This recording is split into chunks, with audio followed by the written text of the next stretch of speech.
you choose. This is all my fault. I can't save everyone.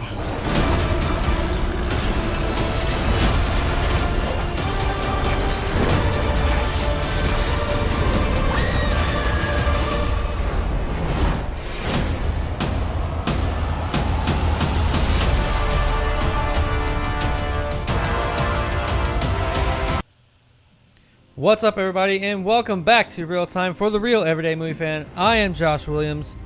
I'm Ryan Murphy. And I'm James Sheridan. Thank you so much for joining us here today, everybody. And we are back.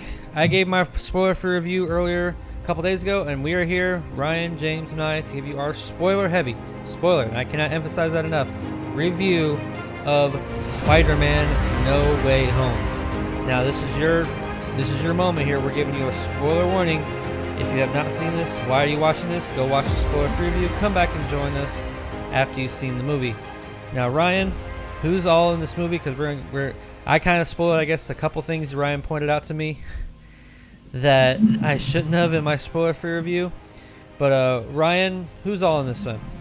Well, first of all, this movie is directed by John Watts. Yep. And it stars Tom Holland, Zendaya, Benedict Cumberbatch, Jacob Batalon, John Favreau, Willem Dafoe, Alfred, Molina, Jamie Foxx, Tony Revolori, Marisa Tomei, Benedict Wong, and we're so happy to say today that this movie also stars Tobey Maguire, Andrew Garfield, and Charlie Cox, not to mention Tom Hardy in the post-credits scene. I know. So quite the cast there.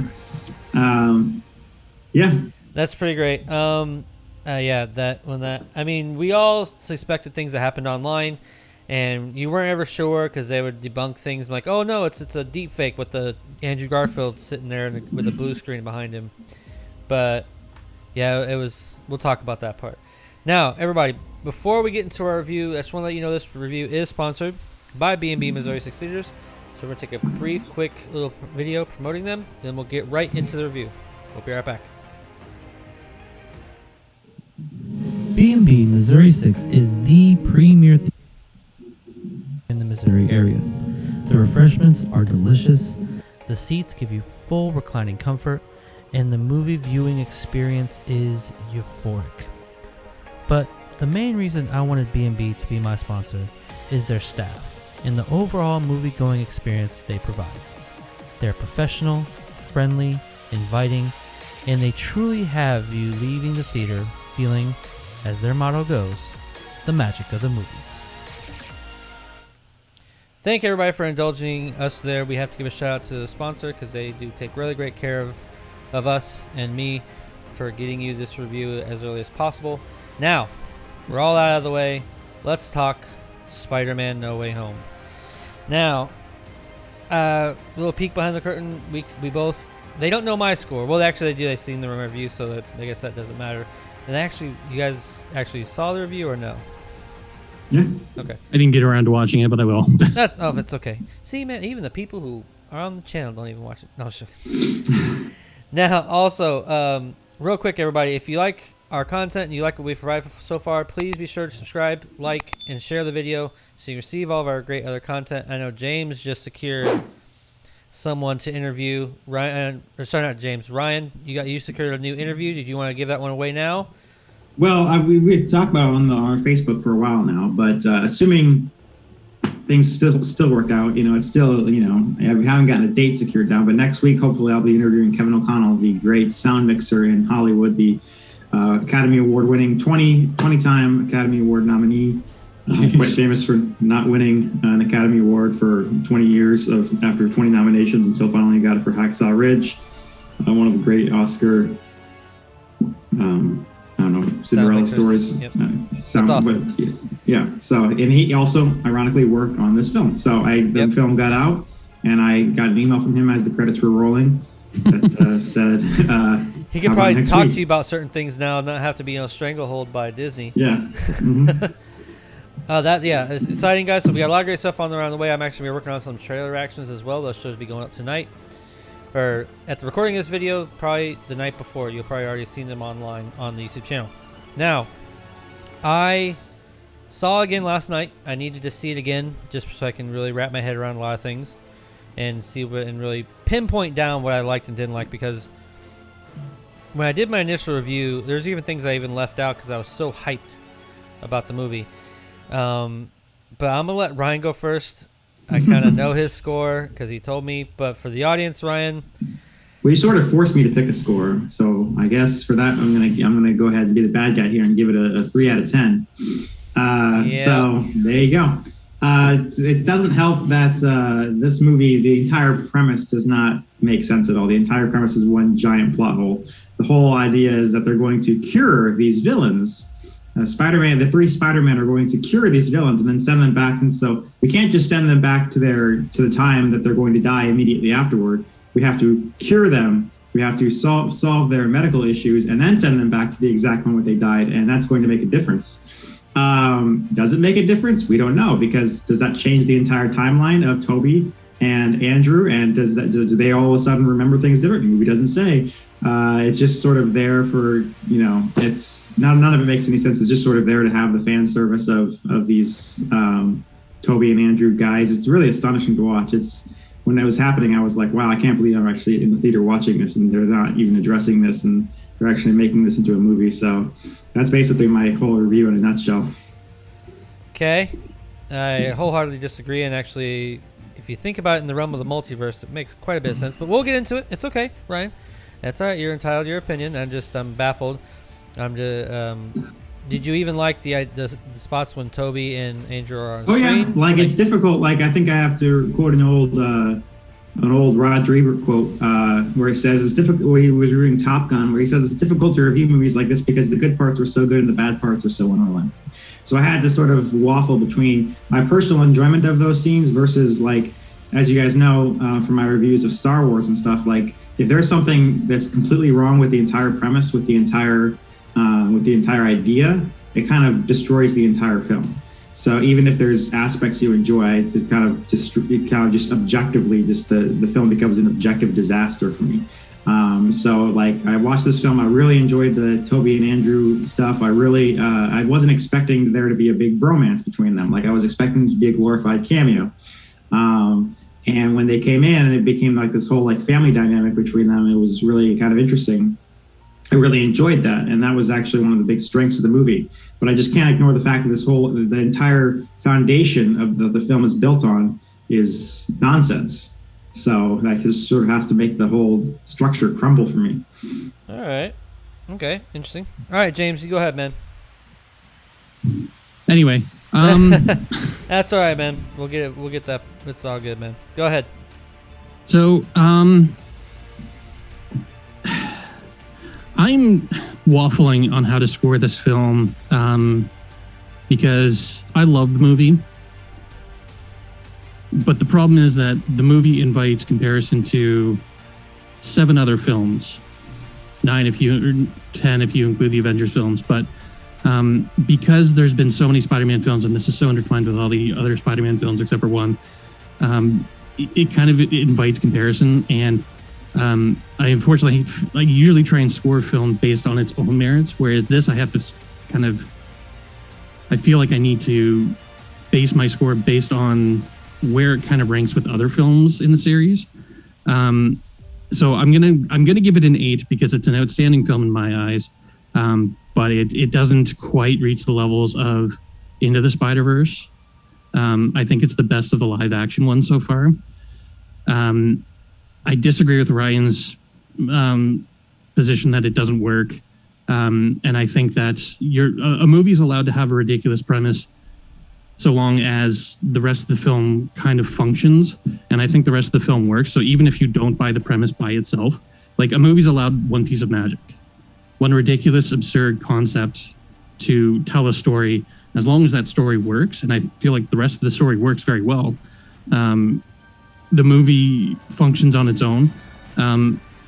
Unfortunately, this film also suffers from so much hype and so much sort of build up towards what this film is going to be, because, you know, everyone wanted to know for so long whether Tobey and Andrew would make an appearance. And like, the more we saw of the villains and the more we saw of like how it connected to other films, the more excited everybody got. And of course, you know, everyone wanted to know about the Daredevil connection, whether that would actually take place or not. I freaked the fuck out when I saw that.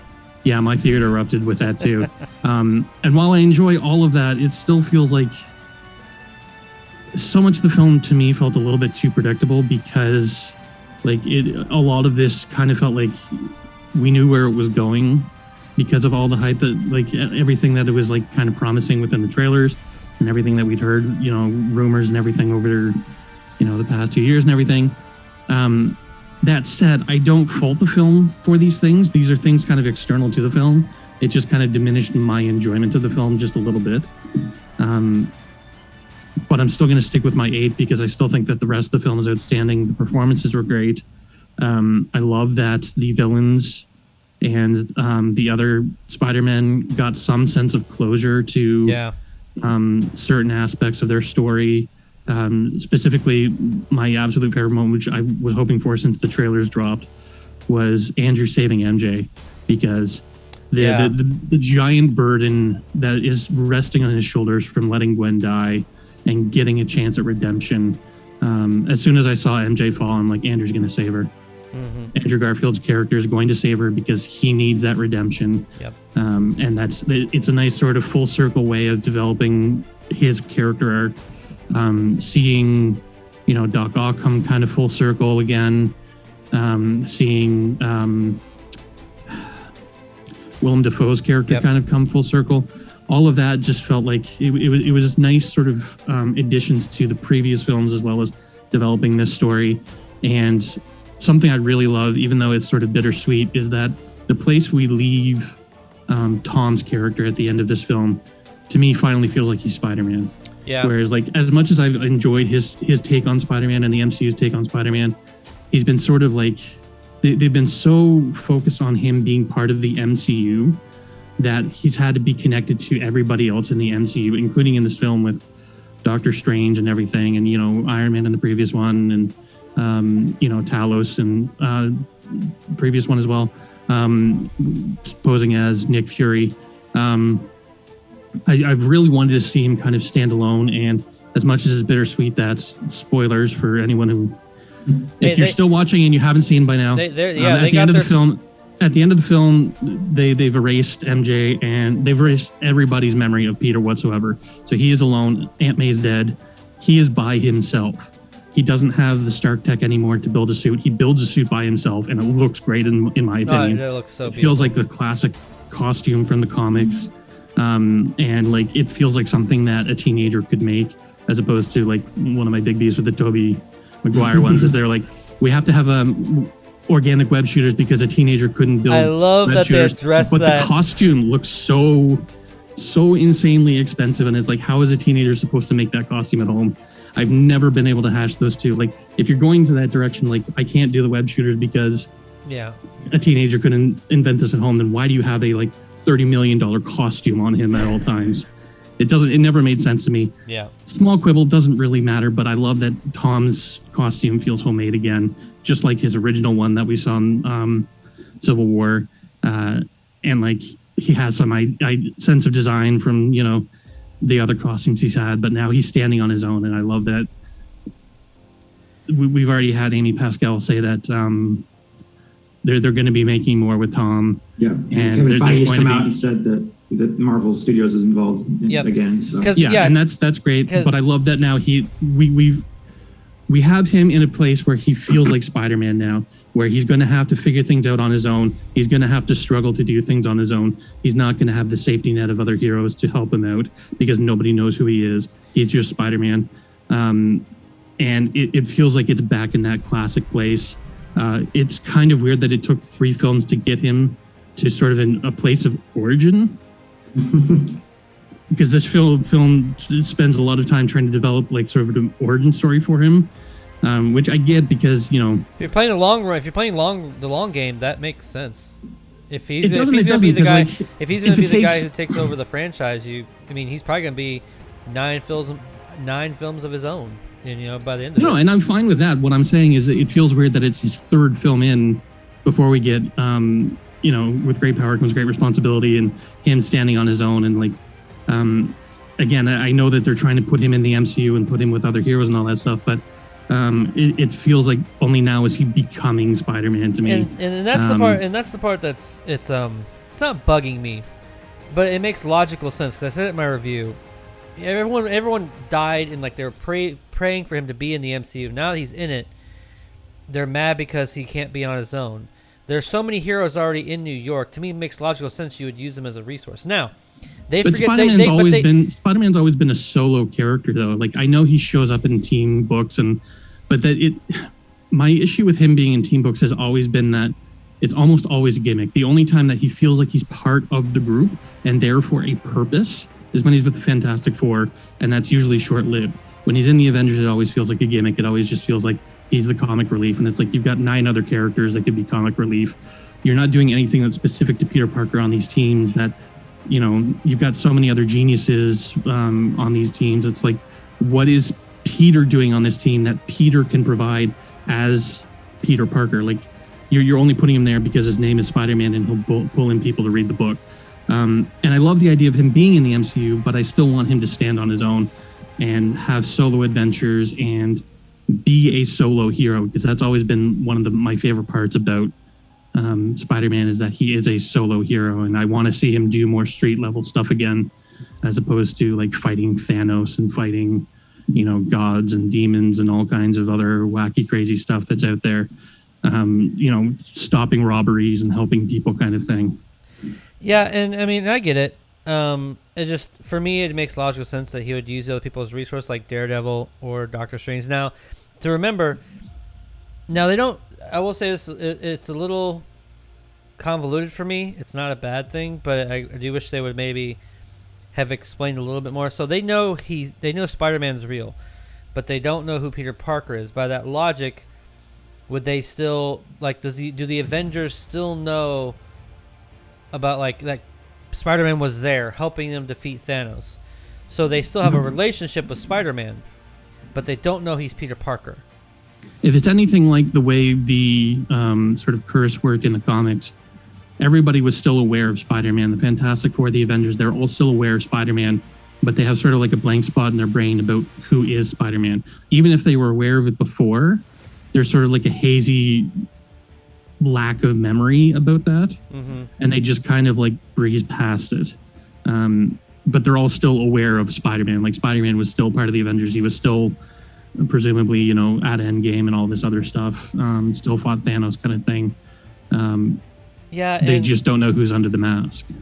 Yeah, and that's what I'm hoping. So if that's the case, I mean, there's still a relationship there with the Avengers and other people to work off of. Because, like, I've seen some pundits say that, you know, now that people forgotten who he is, that, you know, they can do like there'd be a chance that, like, you wouldn't see him other than in Avengers movies, or they wouldn't see him like any other heroes work with him.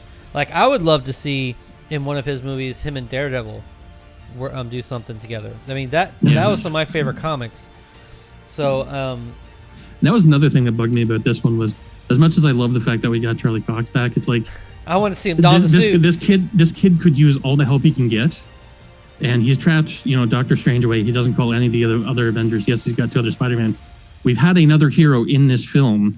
Yeah. Peter knows that he is gifted because he caught the brick midair without looking, and it's like, why? Right? Like, I don't understand why Daredevil doesn't show up at any point. Oh no, it was a great moment. Don't get me wrong. I'm not arguing with, you know, having him in the film or having that moment. It's just sort of like, you have him show up for one scene, he disappears, and it's like, he could have used his help, man. Right. Have him show up again, like, just somehow, anyhow, like, have him fight the lizard or something in the sewers, or like, he's the one that brings in the lizard, or I don't know, something. Right. Just, hey, I was just hoping for Daredevil at some point. We didn't get it, and it's fine. The film didn't promise anything in terms of that. It just felt like a wasted opportunity to me. And I get it. And like I said, other than that, there were some things I didn't bring up. I'm still going to stick with 9.5. I mean, I can probably argue for a lot of things in this movie that to me make perfect sense. But it's good that we have this discussion here. But I did want to also add some things I really loved was the interaction and relationship between him and Doctor Strange. Like, I kind of loved how Strange was trying to toe the line of kind of being that I'm an older guy, you're a young guy, call me sir. When he's angry at him, but when he feels like they're buddy, oh, call me Steven. And also it's a good point to bring up that he made. It's like, he does all these fantastic things, but he also, in the realm of the movie, he's still just a kid. Like, he's making, like, some people, like, can argue, he's making all these stupid mistakes. Well, yeah, he's a teenager. I mean, you got to almost realize that's going to be the case. So, like bringing 5 dangerous villains out of jail and into his house, that was like a nuking the fridge moment for me. It was like, I can't believe I'm in this theater watching this. He's a teenager. I mean, what? It's teenagers, but he's also trying to help them. Now, Ryan, the villains that we see here, they're all picked away. How I've perceived it is that the Spider-Man that we see, Tobey Maguire and Andrew Garfield, the Spider-Man that we see are plucked after their movies, probably more down the line from their movies. Yeah, Tobey looked definitely much older. Yeah, and the villains are picked right at the moment before they die. Yeah. So that means that they're all from separate universe. Like, the villains are separate from... They're in a separate universe from Tobey and Andrew, but they are... No, that makes no sense. They're obviously. So you think of, it's clearly the opposite of what the film was trying to convey. They know each other. They're talking to each other about all the times they've spent together. Like, they're from the same universe. Sorry, I don't know how on earth you would ever perceive it differently.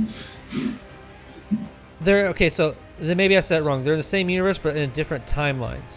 Yeah, in different times. Yeah, different times. So by fixing them and giving them a chance to live, they go back to their timeline, back to their moment in time, which would branch into another universe, because this is the multiverse, but giving those particular villains a second chance to actually... To do what? It's literally the second before they die. Think about the movies, okay? Think about the movies.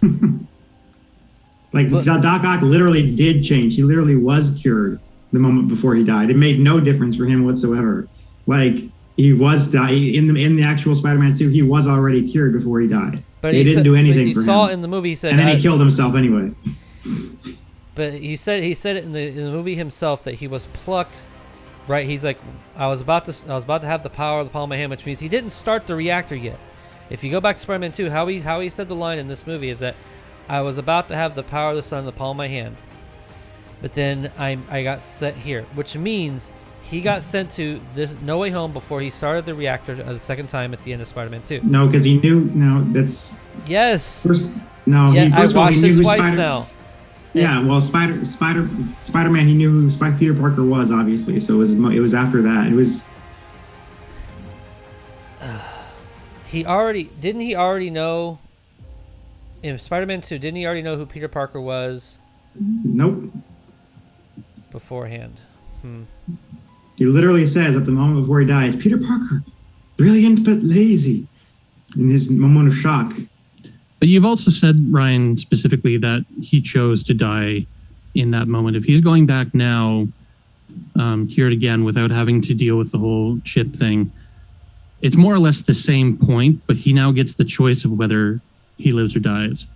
But could he not dismantle the thing without dying this time? Having experienced what he experienced in this film, does he not get that opportunity? We don't know how the rest of that story plays out. We just know that he goes back. And from the point of view of Tom in this film, it's more about Tom's morality and what Tom does to help these people, as opposed to just willingly sending them back to their death. They have opportunities now to make choices, as opposed to before, where they would just still be the relentless monsters that they were before. Mm-hmm. It's more about what that does for Tom as a character and his growth as a character than it is about those specific moments. Now, that may not work in continuity for you, but I mean, clearly the point is that this is changing continuity. It's not going to be the same events as happen in the movies. So we don't know if they actually go back to their deaths. They have an opportunity to do something different. Okay. Like, I see where Ryan's coming from. I don't necessarily agree that it's a detriment to the film. I don't think that... Like, I agree and disagree in that, they're still going back to the point they were going to die. But Like I the still moment, think, like, oh, I'm changed now. Like, oh, that sucks for you. but do we know it's the exact moment they're going to Yes. die, or no? They describe it Ryan, pretty specifically. would you let other people speak? Do we know that it's the exact moment he's going to die, or is it like a few moments before where he can make a choice and, I don't know, dodge, or decide not to blow up a thing, or decide not to blow up the electric grid, and like, I don't understand how that worked for Sandman, because he didn't die. He was fine. Lizard didn't die. He was in prison. He was fine. So why are they, in trouble? Like, I don't agree that the premise is broken. I don't agree that it's a detriment to the film. I see where Ryan's coming from, but I do think that it has less to do about the villains and more to do with Tom and the choices Tom is forced to make. Yeah. And like I said, I can see it, but in the realm of it kind of, when you're using the multiverse, it kind of lets you do a little bit things here and there as far as what you can get away with and not. I don't know. It worked for me. I saw no issues with it necessarily. Now, you do bring up a good point about Doc Ock, but maybe I would have to think that his guilt was what caused him to kill himself. Like, as far as like drowning himself with it. But I don't know. I'd have to. I mean, I just recently rewatched all the Spider-Man, so maybe I'd have to watch that scene one last time, see if there was like, if he was plucked out and then plucked back in, where it could have changed. You know what I He mean? also didn't there were know several Spider-Man's moments, true identity until like after he was already the circuits were fried. So if he was plucked out of the timeline after he learned Spider-Man's identity, he wouldn't have been a villain at all, because the circuit was already the arms were already listening. Listen to me now. That was already, he wouldn't have known Spider-Man's identity if that hadn't have happened. So the whole thing with him doesn't work at all. I don't know about that part. I have to, like I said, either way, we're staying on one point here. I guess I was just trying to see if I can change Ryan's mind at all, but You're never going to change Ryan's mind. no, it's not going to happen. But I'm shocked that it's, you gave it like a 3 or 4, kind of in that range area, because there's still just so much to love about this movie. I mean, the comedic elements really worked well. I will say the moments where there was dramatic scenes and they gave the comedic joke to lessen the tension, it worked for me better than it did in the first time, because there was moments where they did let the dramatic scenes actually play out and let you feel the emotion more than I remembered from the first viewing. So it helped out quite a bit. But just the chemistry between Tom Holland, Zendaya, and Ned, or Tom Holland and the Tobey Maguire and Andrew Garfield, I loved the moments between him and Willem Dafoe when they're working on all the equipment. And it was kind of nice. It was kind of weird. It was kind of nice seeing, Norman Osborn sort of, in a weird way, mentoring or teaching life lessons to a second Spider-Man. And which kind of really what molds him now into what he's going to become. Which is really, I really love that part quite a bit. And then the part that really got me, how did you guys like the Aunt May scene where she dies? I mean, that part really got me. And I even loved, because we've always talked about it before, like, did he get the speech before? Like, we just never saw it on screen. Apparently not. And what they're changing up is Aunt May is going to be the one who gave him that big speech, which I'm still unclear whether Ben is actually part of the MCU at all. He is. Well, They've mentioned an uncle, but have they ever even said his name? No, not in the they refer to an uncle, but like we don't have it. Yeah. Yeah. Hold on a second. My computer is gonna die. I need to plug it in. I forgot to plug it in. That's okay. We'll cut there. Make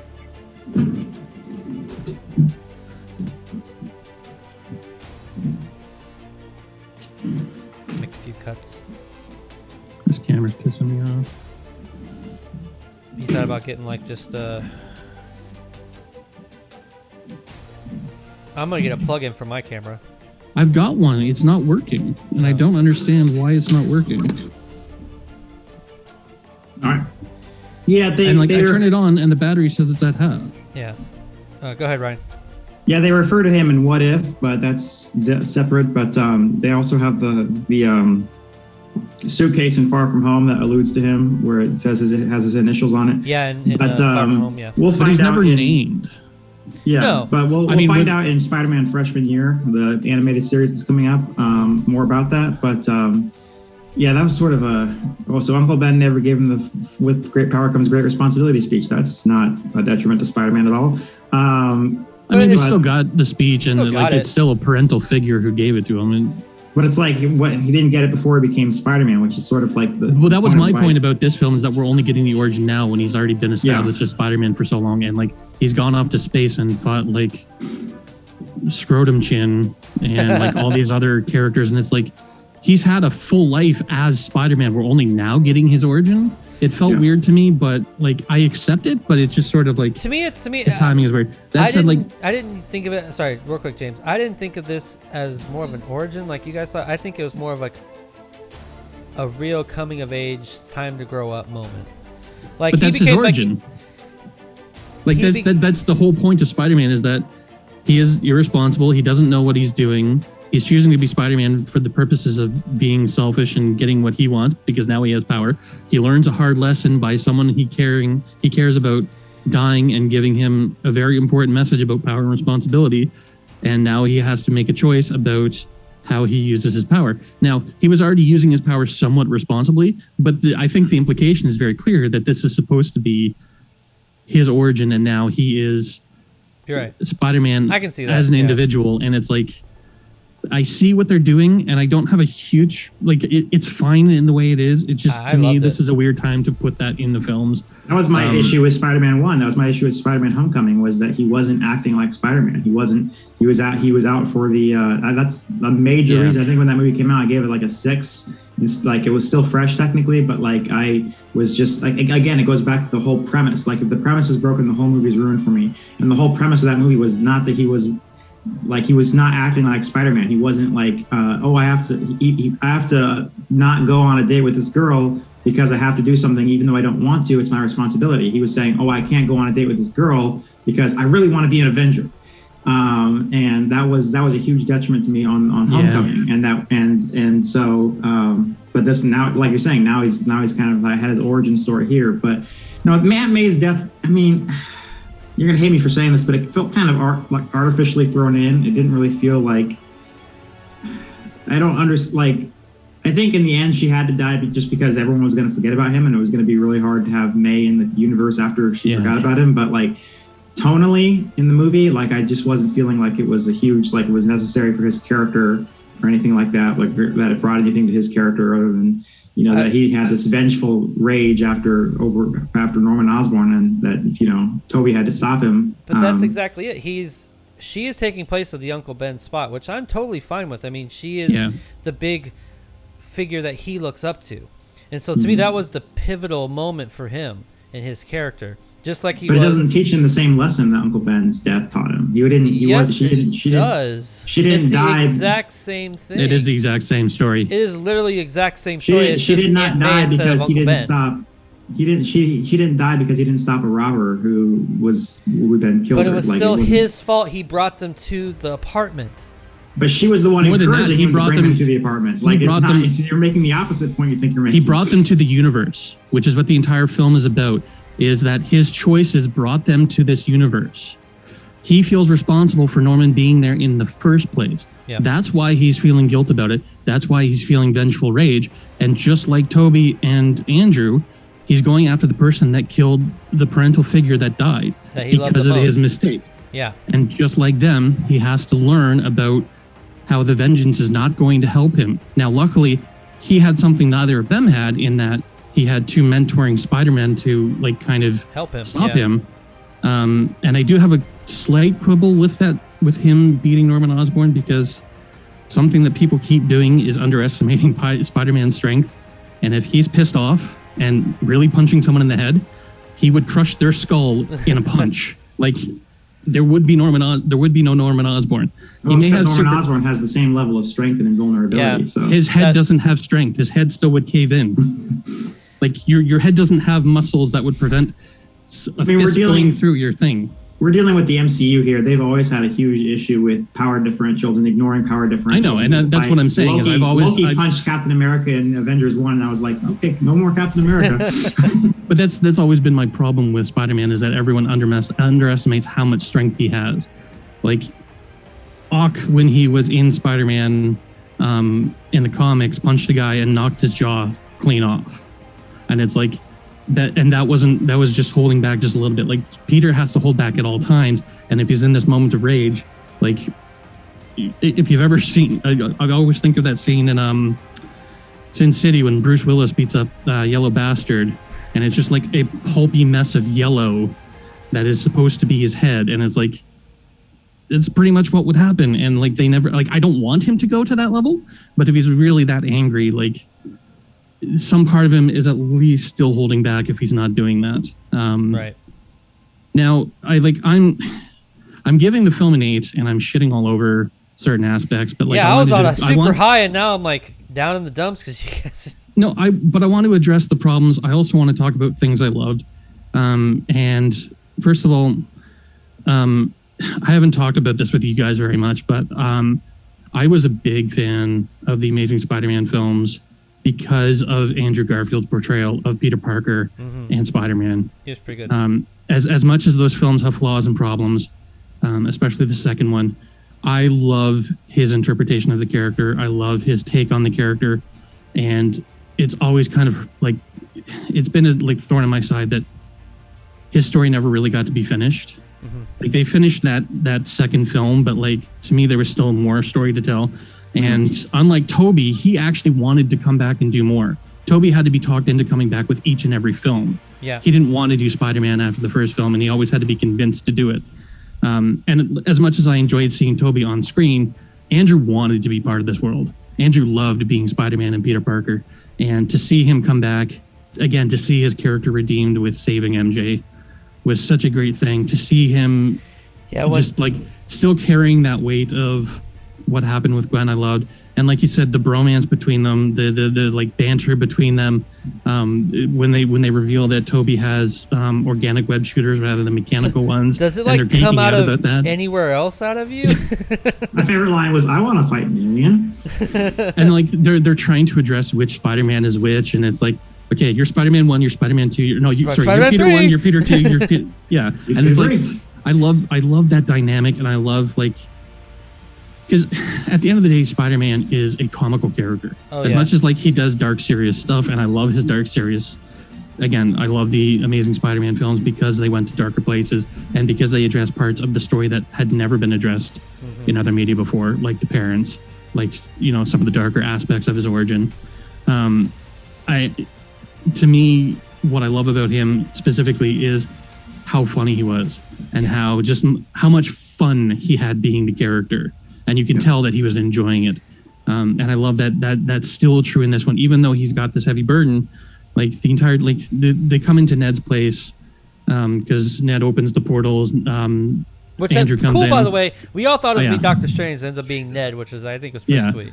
And Andrew comes in and like they're like, okay, prove you're Spider-Man. He's like, no. And they're like, prove you're Spider-Man. He's like, no. So he just like jumps and attaches it to the ceiling. That's not good. And then it's just dangling there. And they're like, crawl. And he's like, I'm not going to crawl. And they're like, just crawl. And she's like throwing bread at him and like just that dynamic. And then finally the like mom asks him to go and get this cobweb in the corner. So he just finally like, fine. And then crawls up and like pulls the cobweb down. And it's just like, that's so sort of like, to me, that was, it was so good to see him again. And it was so good to see him having fun. And of course, like Jacob Batalon is such a funny character. And MJ is such a funny character, and watching the three of them interact and then watching the three Peters interact. And like, there's a point where Ned is trying to get MCU Peter's attention. Yeah. And he's yelling at Peter and they're like, what? No, Peter, what? What? Peter what? Yeah, Peter Parker. And it's like, we're all the same person. Say something, like, give a different identifier. And it's like, it just, the fun things you could do with these three characters in the same film, they did. And I just, to me, that was part of like 90% of the heart of this film is just watching that and watching, again, the redemption of the villains, seeing because a lot of people had a problem with, you know, the way Electro was portrayed, and they didn't like the nerdy Nebuchadnezzar, and now he's come back and like slightly altered and whatnot, and he's not nearly as awkward and weird, and now he has sort of, you know, there's hope for him to do something different with his life now. And again, seeing Thomas Hayden Church, who, like I've said before, I don't know if I've said it on the show, I think Sandman's one of the most underrated film Spider-Man villains. He was so great. As terrible as Spider-Man 3 was, his story arc was great. I loved watching him portray that character. Yep. That entire scene of him turning to sand and just like that music of like the heartbreaking, heart-wrenching music, is like, this man is barely able to keep himself together kind of thing, and watching him just trying to, like, he's not trying to be a villain. He's just trying to do what's right for his family, and unfortunately he has to make some really bad decisions to do that. Right. Which I guess makes him a villain, but it's like but it's his intent of why he's doing these things. Like, you're stealing a loaf of bread for your family as opposed to stealing it for personal gain, or stealing it for glory, or you know, like Goblin and Ock are both doing it for their legacy kind of thing, their ego. Same with Electro, and I mean, to a lesser extent, Lizard and whatnot. Whereas Sandman is like, he's sympathetic in why he's doing the criminal things that he's doing. And it's nice to see him again. I did find it weird that, like, up until the point where they turn him back, he's entirely sand, because he can change back to his human form when he's in sand. Whereas, like, the entire time in this movie he's sand, but like that's such a minor quibble. Yeah. Some other things I really loved. Trying to go through my list here. Well, one I want to bring up that I want to see what you guys thought is, one thing I forgot to bring up was the fight scene between Doctor Strange and Spider-Man, and the fact that Spider-Man won by using math inside the mirror dimension was such a smart. It was such a clever way to show how smart Peter is. And that's something that I do love, that aspect of this one. Something that people always underestimate about Peter is, including Peter himself, is his intelligence. Yeah. And something like there's sort of the online debate about, you know, when one hero meets another hero, there's sort of an online sort of consensus that if you put Batman in any situation and he has prep time, Batman will win. Doesn't matter what hero or villain he goes up against, doesn't matter how powerful they are, he will find a way. And people underestimate that Peter can do the same thing. Mm-hmm. Peter is not a stupid person. When he's given the opportunity to actually assess the situation and figure out a strategy, which they showed wonderfully in that fight scene of him realizing this is all geometric shape. Yeah. I'm good at geometry. I can do the math. And it's something that the villain is never expecting. Yep. And that, like, I love that aspect of that. And that's something that's underutilized. I hope that they do that more. Is him using that inventiveness and that sort of thinking outside the box and assessing a situation and coming up with a strategy, because unfortunately, because he's such a comic relief character, he's kind of played for laughs and that's it. And it's like, as much as I enjoy the comedy aspect of him, like I just spent how many minutes gushing over Andrew being comedic, he's still an intelligent character. Even in those films, like he's still coming up with strategies and, you know, thinking things through. And like, that's part of what Spider-Man does. Like, why are we not seeing that more often? So yeah, you're right. That was a great moment. The other fight scene that I really actually enjoyed was watching Goblin. Yeah. Not Norman Osborn, but Goblin fight him in the apartment building and like doing like the backflips and like slamming him through the floor. And it's like pretty much power bombing him through the floor. Yeah. And it's like, we never like, I want to see more physical fighting like that. Like, it's always like high flying, swinging and knocking like CG characters punches off of a glider. And it's like, yeah, it's punches or kicks. And it's like, I want to see more like, not just acrobatic, but like these are characters who have like superhuman strength, superhuman agility, who can do over the top kind of things. Like, why are like, and that's another aspect of the Amazing Spider-Man films I loved, is when they had him doing like parkour type stuff. Yeah. And it's like, that's something that Peter Parker would do. Without webs, he would totally be a parkour type of character. Leaping from building to buildings, you know, slipping through cracks that people can't get through and whatnot. And it's like, that kind of physicality should be present in Spider-Man. Yeah. The other thing I absolutely loved, coming back to the Spider-Man, is seeing all three of them together, swinging together, And that landing together. The landing, the physicality. But the landing is not just cool because it's all three of them landing. It says everything about their characters and their style of character. Yeah. Because as much as agile as Tom is, and as sort of heartfelt as Tobey is, Tobey's not the most agile of characters. Even his Spider-Man isn't the most like. His poses are very sort of not rigid, but not as like. When we got to like Andrew, it was very, very flexible. Yeah. Very sort of like inhuman the way he could bend and twist. And I realized that like that was CG or stuntmen doing that, but it's still sort of like you see them physically land, and Tobey's a little bit stiff. Andrew's like right down in there, like right sort of like bent up and like right in that like Ditko sort of like the body shouldn't be able to move this kind of way. Kind of pose, and like Tom is like a little more agile too, and it's like seeing that the characters' physicality, their sort of characteristic physicality of each version done justice. I'm not explaining this very well. No, you're fine. No, it like, makes sense. Now, for me, it was the shot, because I've said it, there's so many shots in superhero films that when you make a still of it, it's just like seeing it out of a comic book, or just it's like to me, one of the shots I think of like in Age of Ultron, where it's Vision, Thor, and Iron Man shooting their beams towards Ultron. Like that shot is beautiful. Or even in like the scene where you have Captain America versus like the sea of villains with Thanos in Endgame.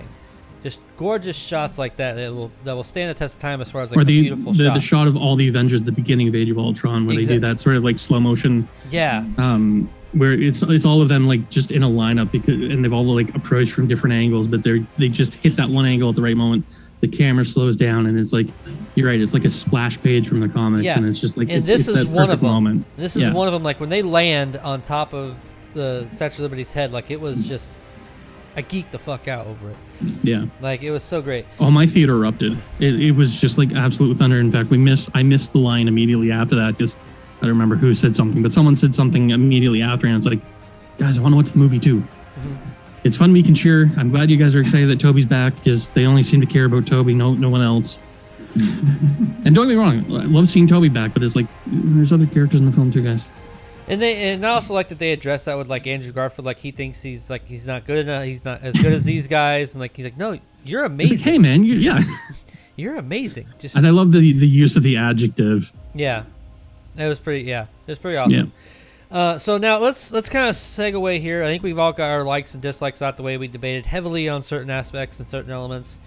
Let's now move forward to the future, as far as what we see coming forward in the trilogy, the new trilogy coming on, because I think Tom Holland has one more left on his contract, and they're going to renegotiate for a new contract, because they've already stated they want to do it. They're going to do a whole new trilogy with Spider-Man, and he's in the MCU. Like it's not like, is he in the MCU or not? Or could they do like a soft reboot where he's not in it, but he is? But no, he's in it. So I mean, that's not really an uncontroversial thing.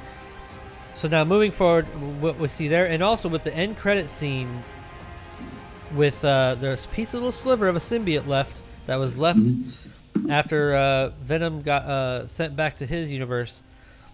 Now I will say it did, like I remember in the mid credit scene, I'm like, well, how did Tom Hardy and Venom get moved to this reality, to this universe? Because he doesn't know who Spider-Man is in his universe, so there is no Spider-Man. Yeah. But I remember that line at the end of the post-credit scene in Let There Be Carnage is Venom, the symbiote Venom, said, what our collective symbiote hive mind would know that stretches across universes would blow your mind. So that to me, that means that the hive mind, somewhere, the hive mind of the symbiotes, there's the symbiote from Spider-Man 3 who knows who Peter Parker is. So that's a good deep dig there, Josh. Yeah, that's good for so you. It's the little details that I was looking for there, like, because like, okay, so that makes perfect sense. So if there's a hive mind that stretches across the universes, it would make sense that the symbiote knows who Peter Parker is, but not necessarily Tom Hardy's character. So, but now moving forward, like, do you think they're gonna go straight into I don't want this to be the case, but for the next Spider-Man movie, do we think they're going to automatically bring the symbiote creature to New York and kind of do a rehash of Spider-Man 3, or are they going to wait for that one? What do you guys think? They might wait. Sometimes they tease things that they don't follow up on for several films. Like we still haven't seen Scorpion. They teased Scorpion in the first movie. Yeah. So, maybe it'll take them a few films to get to Venom. Maybe we'll see. There's also Sony's also very clearly trying to do something else with the villains of this. Like we see Adrian Toomes in the the vampire one, Morbius. I almost called him Morlun. That's a different vampire character. We see Toomes in the Morbius trailer.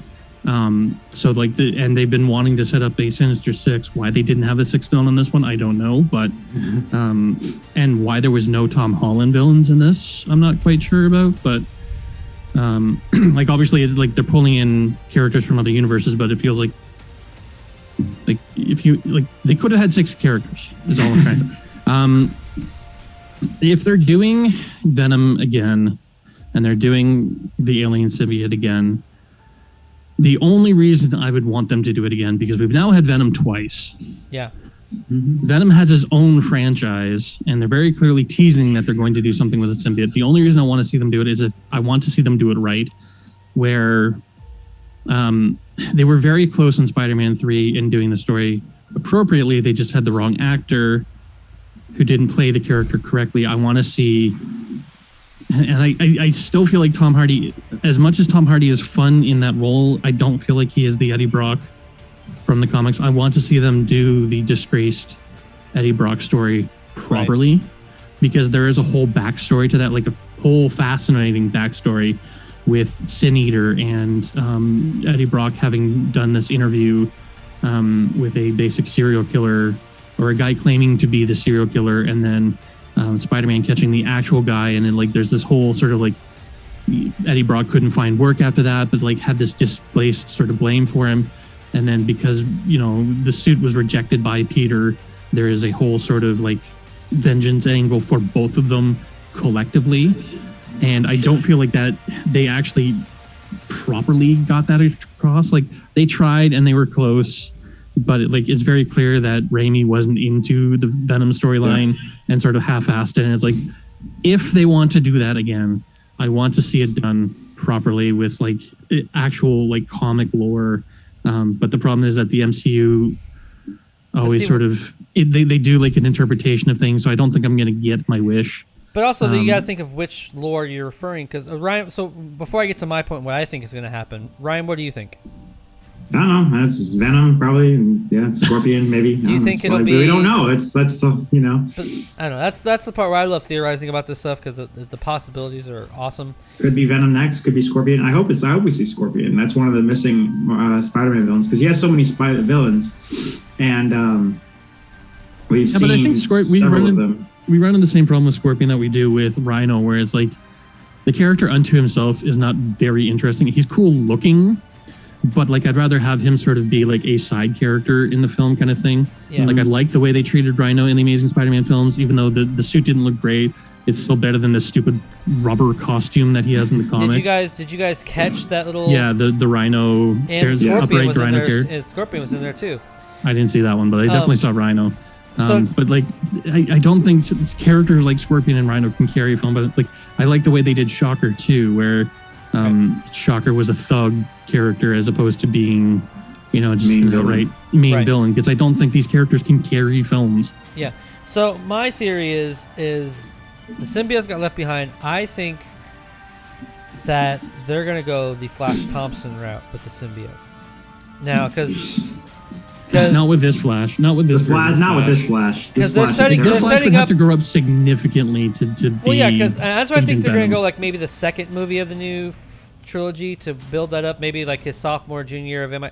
Because he doesn't. No one knows who Peter Parker is. So when you saw at the end of the scene there, he's going to take the GED, and probably going to take different other scores to get himself into MIT still, so he can still be around MJ and Ned and build back his relationship with them. Which means also Flash Thompson will be there. And I think they'll kind of recreate more of that tension and Flash Thompson will become Venom. Now he will have to grow up a lot more. I agree. Because I will say, out of all the Spider-Man characters, this new franchise, he is the actor I have least been excited about being Flash. He is the weakest Flash that we've seen out of all the Flashes of the previous Spider-Man. I mean, the other two weren't very present. Spider-Man's Flash was awesome. I like him insofar as they gave him character development, but he wasn't present very often. Yeah. Like he had maybe 2 or 3 scenes. Same with the Joe Manganiello. Thank you. Big dude.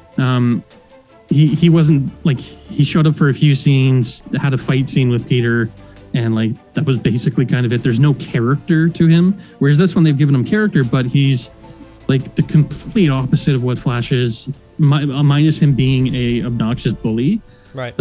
There's no sort of Flash is still an honorable character. As much as he's a bully, he's still an honorable character and grows into a very honorable person. And the reason why that Venom storyline for him is so interesting is because he lost his legs. He is a paraplegic. Not even paraplegic. He doesn't have legs. It's not like his legs aren't working. They don't exist. They're gone. So he is wheelchair bound. He is handicapped. And the Venom suit gave him a second opportunity, but he's already served in war. He's already seen the gruesome details. He's already grown up as an individual and become friends with Peter Parker as an individual, as opposed to just being a fan of Spider-Man. This character will have to grow up a lot. Oh yeah, I agree. And I don't think that we've seen anything to indicate that he can do that. He's just played for laughs, and it's as fun as it is to see him sort of get his comeuppance and whatnot. For him to become that character, I'd almost rather they do that Venom storyline with a completely different character. Fair enough. I don't mind them doing Agent Venom, but it's if they do it, then be maybe bring back John Jameson. J. Jonah Jameson? No, not J. Jonah. John Jameson, his son. Yeah, okay, yeah. Him lose his legs during a plane crash or something because he's a pilot and an astronaut and a soldier. Have him suffer that and become that character, because we can already start with him being a slightly honorable character or sort of a scummy character and then become an honorable character sort of thing. So that there's a bit of a redemption there. But yeah. I'd be fine if we never saw Venom again, because we've had 3 cracks at the egg. I've not been satisfied with any of them, and it's let's move on to other characters. There's a whole plethora of Spider-Man villains out there that we can address, that we can bring in. The Venom movies are the characters pretty awesome. I mean, Carnage was okay, but I don't know. I love Tom Hardy as Venom. I think he's amazing. But one last thing I want to bring up that is just for me, and then we'll get into our just overall wrap up our thoughts and put this one to bed. Is I kind of like how Marvel they're not going in order of as far as back in Phase 1 and 2 they would go in order of timeline. Like this movie obviously took place first, with the exception of Captain America. He was the outlier. But as far as they would go in order so that you can kind of help keep a mentally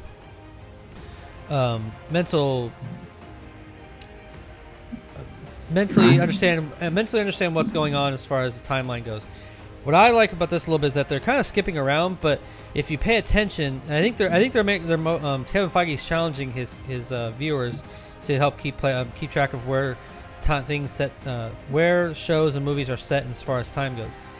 Because if you have been keeping up on Hawkeye, again, this is a spoiler review of shut things down if you haven't seen it and you wanted to wait.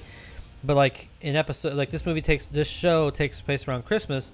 At the end of Spider-Man is pretty much right at Christmas time. So Spider-Man took place before Hawkeye, and I kind of liked in the 5th episode where, because I remember when she said it didn't make much. It kind of made sense to me, but not really. She's like, "Oh, I want to see the new Statue of Liberty."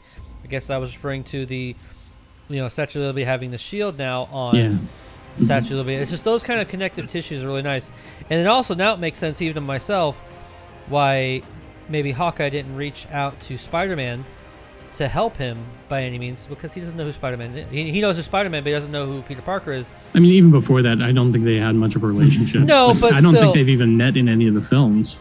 No, they did in the final battle. There. Yeah. There was 30 characters there. Them having a conversation during that battle, let alone a relationship. I mean, don't after think the that vigil happens. afterwards for Tony, you'd think they'd all just kind of hang around and talk to each other.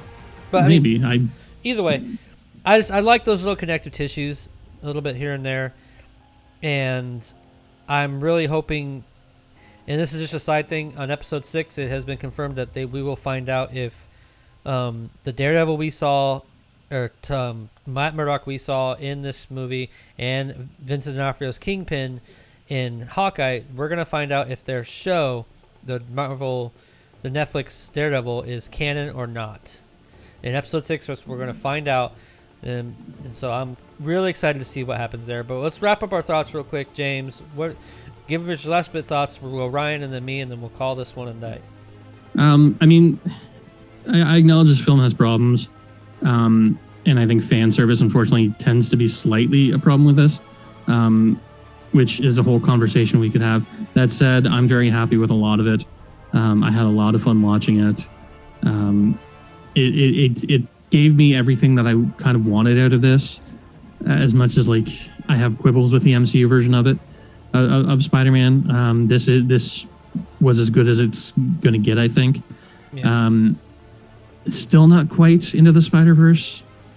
Like, that's still my golden goose in terms of Spider-Man stories. So, I'm hedging my bets on this a bit, but like, I love the hell out of it. It was so much fun. I loved seeing Andrew again. I loved seeing some of the villains again.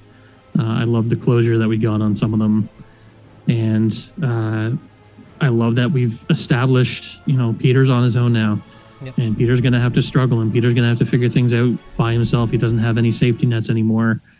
The training wheels are off. The kids' gloves are off. Like, yep. He's an adult Spider-Man in an adult world having to deal with these things now, and he's going to have the same struggles that made Spider-Man such an interesting character in the comics. And I love that. I love that we're at that place now.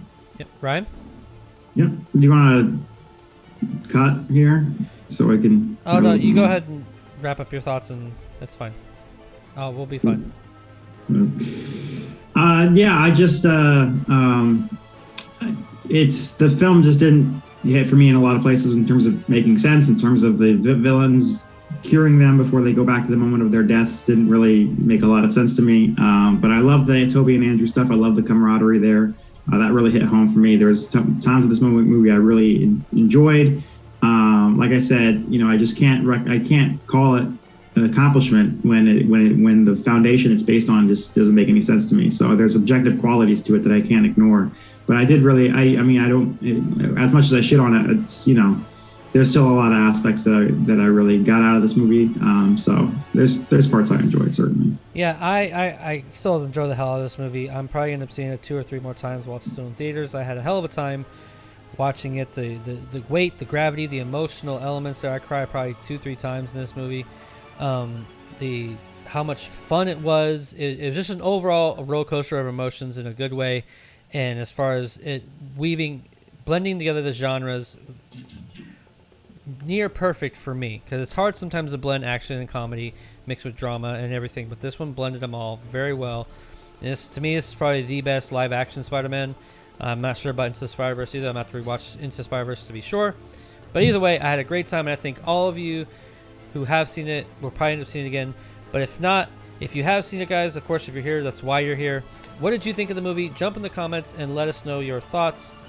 Also, if you like what you watch, hit that like button, subscribe to the channel so you receive all of our great content in the future. I am excited to show you guys what we have coming down the line. Again, Ryan has a great interview coming up, and we have some more reaction videos, and we're having a new roundtable discussion coming your way. I cannot wait to share it with you guys. So, that was for today. Again, I'm Josh Williams. I'm Ryan Murphy. And I'm James Sheridan. And thank you for keeping it real. With ReelTime. Good night.